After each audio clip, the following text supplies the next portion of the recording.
Dear friends, अस्सलाम वालेकुम। My name is इकरार अहमद।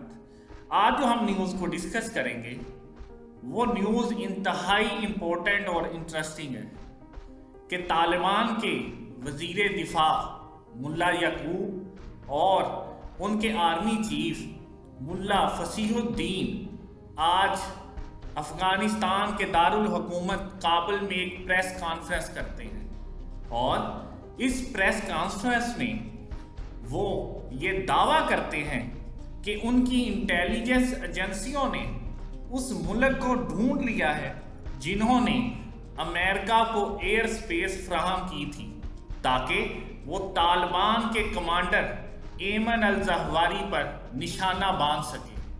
और वो मुल्क कोई और नहीं, वो पाकिस्तान है।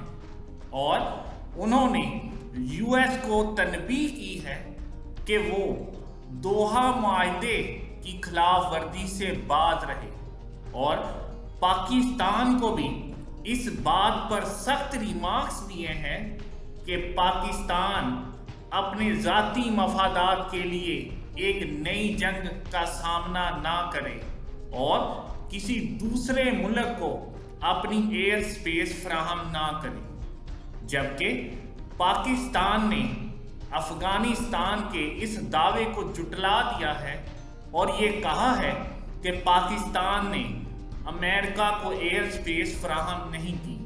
जबकि तालिबान का ये कहना है कि उन्होंने अपनी इंटेलिजेंस एजेंसियों से ये बात जानने तक वो कामयाब हो चुके हैं कि पाकिस्तान ही वो मुल्क था जिन्होंने अमेरिका को एयर स्पेस फ्राहम की।